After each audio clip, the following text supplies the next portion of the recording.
Hi everybody, Axel from Free Market Silver reporting from the vault. We can be found at freemarketsilver.com, and this video is going to be put in the educational section. We're working on a blog section where we can just put general topic videos and general topic discussions, but that isn't up and running just yet. So this is going to be put in the educational section of the website, where this can be found along with other videos for those folks that just want to bring themselves up to speed. Today I'm talking about why gold is not a commodity, and I want to qualify this. It's not a commodity in the traditional sense of the word, and I'm going to break away from the pack with this commentary because a lot of people believe, I think erroneously, that gold is a commodity, and it certainly is traded as a commodity. There's no question about that. But if we notice that it's always traded against the dollar. So it's always traded against a paper currency. But if we look, let's analyze, how is this a commodity in the traditional sense? Gold is mined and then brought above ground and put into the marketplace. But it's not used up and discarded. So in other words, it's not thrown away. Silver, on the other hand, is predominantly a commercial metal. However, it does carry the same monetary properties, or can carry the same monetary properties. But the argument comes up, and I've heard this recently from quite a few people, where they'll say, well, and I'm not going to name any names. Many of these people are fairly well known. If you search around YouTube long enough, you'll find them. Where they'll say they'll be proponents of things like tally sticks, or proponents of allowing the government to, instead of have the traditional the Federal Reserve note, which of course says this is a note, instead going to a fiat government currency. Well, the concern I have on that, along with a lot of other people, if we take the time to stop and think about this, is that what stops us from trading a private monopoly or a quasi-private monopoly? I don't want to get into that discussion, but a quasi-private monopoly for a wholly public monopoly.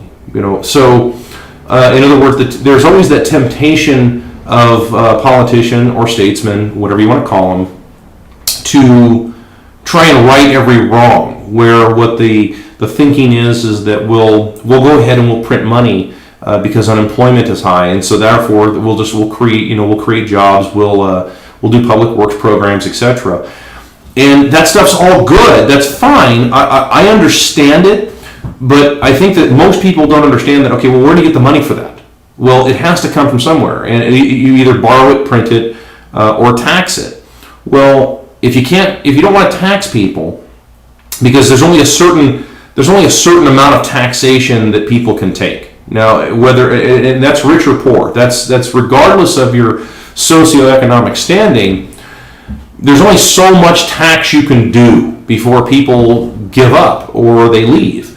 So, and not only that, it's wildly unpopular. Now, then when we take the other side of this, that let's assume that government couldn't borrow. Now, I'm all for that. I'm all for government not borrowing money. But let's assume that then what's the last solution? Well, the last solution is that, well, we can just print it. We can just come up with our own currency and print it. I've heard the most recent example of this was ancient Sparta. Ancient Sparta used little ingots, little square pieces of iron, and what they would do is they would heat it up really hot, and then they dip it in vinegar. I think it's vinegar, and then what that would do is it would make it very brittle. And to where you really couldn't use it for anything else. You pretty much destroyed the metal properties, and therefore you couldn't use it for anything else. And then what they would do is they would trade that in the marketplace for money, and that was their system of fiat money, and it worked fairly well. In fairness to Sparta, it did work for a while. However, again, it doesn't address the issue of people saving what they think is money in their backyard, in their mattress, in a hole in the ground, or in a bank, and they save money, And if all of a sudden the government wants to do something more, well, they can just print more up, and therefore it devalues the spending power because they dilute the amount of currency in the marketplace. This is a big concern. Well, this is enter gold as used as a monetary unit. Let me explain this. I want to try and be detailed here. I don't see gold as a commodity in the traditional sense, in that it really isn't commercially used for very much. And I'm sure it is for a few things, maybe a couple of gold-plated pin connectors on computers, things like that. Some of that is a marketing ploy, in fairness, and I understand it. I mean, everybody loves to hear things that, well, this is gold-plated, you know, and it has a good ring to it to our ears as consumers.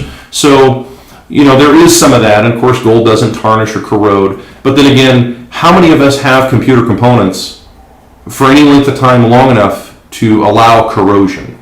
Not to mention the fact that there are other finishes out there that are just as good, that would conduct everything, that don't corrode either. I'm not going to go into those here. This isn't the proper forum for that.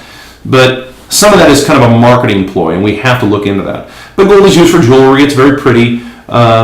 But it isn't used up and discarded. Nobody, after they get a divorce, unfortunately, takes their wedding ring off and throws it away. You know, I mean, maybe a few people do in anger, but most people take it into the local pawn shop or wherever it is, and they get pennyweight value or whatever somebody's paying for it.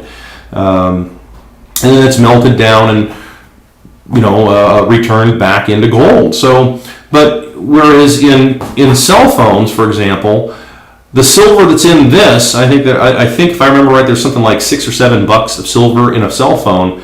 You know, once these are eventually old and nobody wants them anymore, they're thrown away. I mean, sooner or later they make it to a landfill, which is then later covered up and turned into a golf course.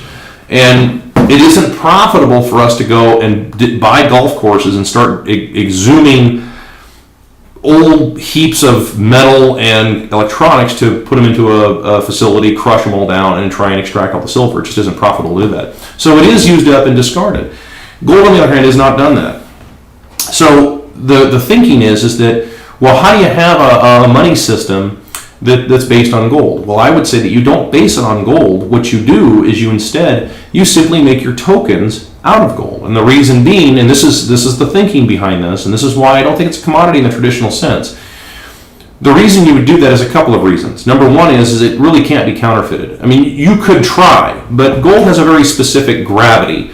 You know, this is going to have a certain amount of weight, and it's going to displace a certain amount of water. Therefore, it's you could counterfeit it, I guess, out of tungsten, or you could try it, but eventually you're probably going to get caught. And if you're caught, just like cheating in a card game, it's pretty hard, you know, to go running and crying foul when five guys want to beat the snot out of you.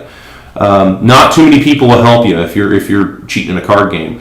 Well, same thing applies to counterfeiting, because it hurts everybody. Everybody gets hurt and damaged very deeply because of this. But you make your ingots or your money out of gold, and the reason you do that is because it's hard to counterfeit. It's also hard for other countries to counterfeit. So another country really can't undermine your economic system, because if they do, they're going to go broke. They're going to go broke trying to mine enough gold to put a face value on it. Now, this is another aspect of this, and I've heard this a couple of times. They said, well, you just take silver and you make it, make the face value higher than what the commodity value is. And of course, again, they use the word commodity, but they'll use that word, and the reason that you don't do that is because, well, then everybody's going to melt down all their silver. They're going to take their silverware and they're going to melt it down and have it turn into coin, because they can get 6 times the value out of it. Well, who wouldn't do that? That's just logic. So, and in fact, actually, you go the other way with it. You make it slightly less, just slightly less than again, we're going to use that word commodity, even though I don't like to use that word, but the intrinsic value. You make it slightly less, and the reason being is because then it's just not profitable to counterfeit. And of course, the next argument is, well, then everybody in the marketplace would just use the gold nuggets or ore in the marketplace. Why would they want to lose 5% having it turn into coin? Well, it's very simple. As a merchant who deals in this stuff all the time, yeah, I've got a scale and I can figure all this stuff out. I can do the math on it. But the majority of merchants out there aren't going to want to do something like that, especially if they want to hire employees. If they want to hire someone, you're not going to want to have somebody having to figure out how many grains of gold are in this little rock that somebody brought you. You're not going to want to do that. You're going to want to have it really simple. So that's worth the 5% loss because it makes ease of transactions to take place. So, in other words, what I'm trying to explain is that gold isn't a commodity in the sense that it's like used up and replaced, or used up and then having to renew it. Lumber is a commodity. When it's used up, it has to be regrown and replaced. And there's various factors that can go into this. There could be a forest fire, and that could wipe out your crop. Therefore, prices are going to rise. In contrast, you could have a bumper year if you're a wheat grower and have a huge year, and so therefore you have a surplus, and of course that's going to cause prices to go down. But relative to what? And of course everybody uses this idea of, well, let's just use the dollar. Well, the problem is that that's actually a very manipulated market. Whereas the gold market really can't be manipulated. It is or it isn't. Either ways or it doesn't. It's either pure or it's not. It's pretty simple. Or it's made into whatever it is. So if you take and you have, let's say the government actually mints coin again, like they're mandated to do so. They mint coin, and let's say they charge 5% for that fee. In other words, you would mail in your gold. I'm trying to think of this in the modern sense. Maybe you mail in your gold, or maybe you go to one of these little government installation minting facilities, and you take your gold in there, and they charge, let's say, 5% to take your raw ore and make it into gold coins. And let's say they charge 5 or 6%. But you make that up on the backside in terms of how easy it is now to actually spend that, to use that as a token money system. In other words, it's a token money system just like Sparta used with their little ingots, their little iron ingots that were made worthless by virtue of heating them and dipping them in vinegar. But instead, you're simply saying, well, you can use it this way, but this just makes it impossible to counterfeit. Because of course, anybody with especially nowadays, if we were to try that nowadays, I know several guys that are good at machining and can use machine and punch press machines and stamping machines. They could make anything out of iron, especially if the value of the iron, the little ingot, will buy you a car. Well, of course you're going to have people all over the world making that. So of course it's going to cause a huge amount of problems, which is of course why you would use gold to do so. The other obvious question is, well, but there isn't enough gold. I disagree on that. I don't know that. I don't know that there's certainly huge amounts of gold, but then again, all that would happen is that your spending power would actually increase relative to the amount of gold that's actually above ground or out there for circulation. That's all on this subject for now. More later. Go to freemarketsilver.com, and we'll talk to you later. In the meantime, if you have any questions, either shoot us an email, leave a comment, what have you. We'll talk to you later on.